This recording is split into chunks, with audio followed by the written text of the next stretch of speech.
What do Falcons do? Rise up. Welcome to Rise Up Reactions, the show where we talk all things Falcons, NFL, Georgia sports, and in general, the sports news of the day. I'm your host, Dr. Lee Ditting, lifelong sports fan and apparent glutton for punishment.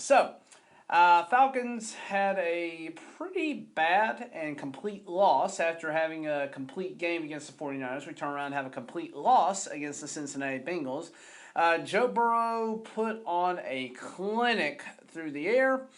And this just went to highlight things that have been a problem for the Falcons for give or take the entire season. So if you go back and you look at all of our games here, you'll notice a consistent trend.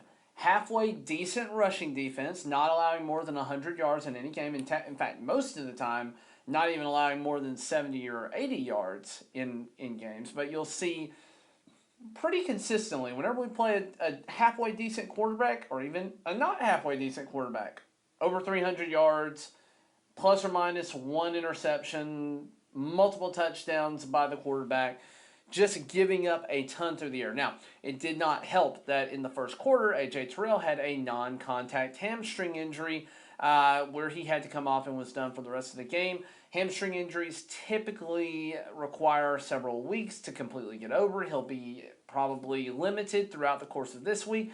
I don't know if he'll be ready for the Carolina game in Atlanta this coming weekend on Halloween weekend, but we'll see what happens with him. He may be ready. I don't think he will be, though. This is likely the fact that it was a non-contact injury, that he limped off the field. He did limp off of his own accord, but he was definitely in some pain.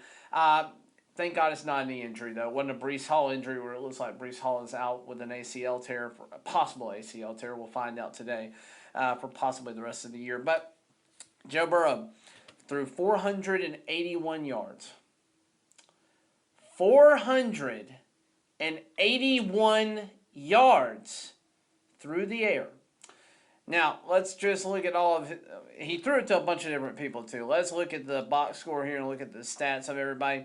He threw 8 receptions, Tyler Boyd, 155 yards and a touchdown. Jamar Chase, 130 yards, 8 receptions, 2 TDs. T. Higgins, 5 for 93. Should have had a touchdown, but they didn't call it a touchdown. And then Hayden Hurst, former Falcon, nice to see him playing well. 6 receptions for 48 yards. You also hit Joe Mixon, Mitchell Wilcox, and Samaje Perine for a few mixed in there, 481 yards total. Their punter did not see much of the field until the second half. So pretty bad look. We got in a big hole early, got down to 28-7 right before the half. We did manage to turn around on a very long, in fact, the longest play of the game for us, very long Damiere Byrd touchdown pass from Marcus Mariota. Now, let's talk about Mariota. That was a 75-yard touchdown pass to Damiere Byrd. This is the problem with Marcus Mariota. Last week, NFC Offensive Player of the Week, fine. He didn't throw more than 150 yards. He ran the ball effectively, and he only missed one pass the entire game, which is why he got such a high rating and why he was the Offensive Player of the Week. This is where you run into the problem. We threw the ball 13 times, 124 yards, only 8 receptions total. So if you've got Kyle Pitts or you've got Drake London and you're hoping for something out of him in fantasy, you can just give up on that now. It's not going to happen until possibly we get Desmond Ridder in at quarterback. But if we get into a gunslinging match, Mariota hasn't thrown more than 230 yards the entire season. If we get into a match where we need to be throwing the ball to try and keep up, it ain't going to happen. We're just not going to win those games. We have not scored more than 28 points in a single game. We're just not going to win if a team scores 30 points on us. It's just not how we're going to win the game. The other problem is, even though our run game, we did have a touchdown run with Tyler Algier, who had 16 for 50. That's only a 3.1 average yards per carry. Caleb Huntley didn't look quite as good, though I would have liked to see him mixed in more. He's definitely been a breath of fresh air. Only 6 carries for 22 yards. And then Marcus Mariota, 6 for 31. Avery Williams, 1 for 4. We barely had 100 yards of rushing, which we have been doing well most of the season. We're going to have games. If Marcus Mariota can't throw more than 120 to 150 yards, we are going to have games where we have 150 to 200 yards rushing on offense. It's the only way we are going to win football games. And we were doing that for the most part.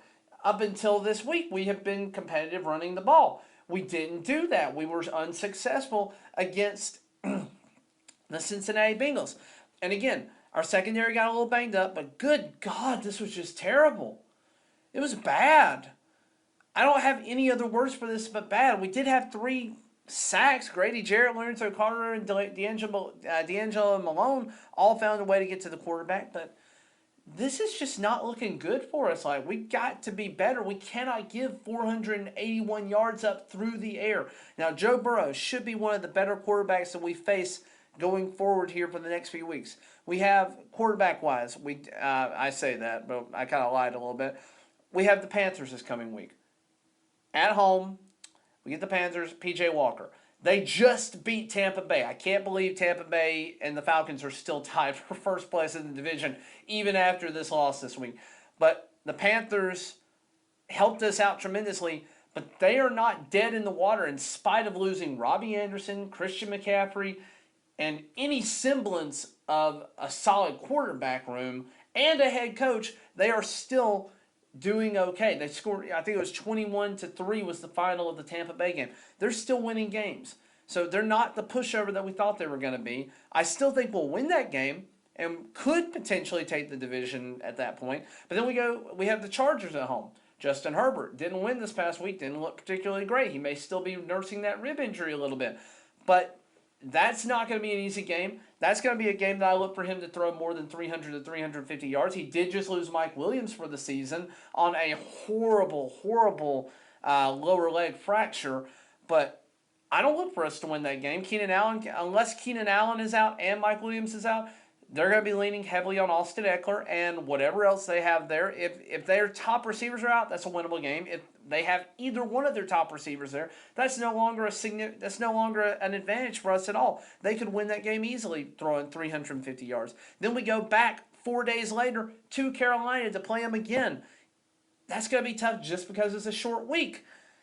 I don't look for a lot of scoring to happen there, but it'll be a tough game. Then right before Thanksgiving, we do get the Bears. I think the Bears are a fairly weak team. They're not going to throw for that much. We should beat them purely because they're not going to throw for 300 yards. The Commies, I don't know if it's going to be Taylor Heineke. I don't know if it's going to be Carson Wentz. Both of them have the ability to throw more than 300 yards on us. That's going to be a tougher game. Now they just beat the Green Bay freaking Packers. Not that the Packers are playing good football, but they just beat them. The Steelers are playing relatively competent football. Even though they're losing, they are losing close games, so they're playing relatively competent. Still think that's a winnable game for us, but not if we allow more than 300 yards. And then we got the Saints again, Ravens, Cardinals, Bucks. We have got to stop the passing plays. We've got to put more pressure on the quarterback so that they don't have time to pick us apart. And that was another problem. We had 3 sacks, but we didn't do anything with them. We couldn't build on that. We couldn't do anything because guess what? We'd give up a 15 or 20-yard pass the next play. So, yeah, Falcons, I love you. I'm still a fan, still a loyal supporter, still a loyal season ticket holder. This was what I feared we were going to be most of the season. But you've given me hope now. So this is the worst thing you could have done for me. Give me hope and then do this to me. Please don't keep doing that. Run the ball. Run the damn ball. Mix it up. Don't just do Tyler Algier. If he's not running well, go to Caleb Huntley. Go to Avery Williams. He only had 1 carry. He got 4 yards on his 1 carry. He also almost took it back to the house right before the half. On a shoestring tackle, he could have potentially swung the entire momentum of the game, making it 28-21 going into the half. We settled for a field goal because we just didn't have time to attempt a pass at that point. But still, great special teams play from him. Give him a shot. If nobody else is doing well, give him a shot. Now, a lot of this falls on the offensive line as well. They've got to be better for run blocking. Marcus Mariota didn't have that many sacks, but we're not far off from me saying, Marcus Mariota, you've been a wonderful experience and experiment. It's time to see what we've got in Ritter. If we get into a shootout, put Ritter in. He can't be worse than that. Only 8 completions in the entire game. He didn't throw an interception, but 8 completions. 1 pass for 75 yards. The rest of it for under 50. It can't get worse than that. Put him in. If he throws an interception or 2, okay, well, you were already losing the game.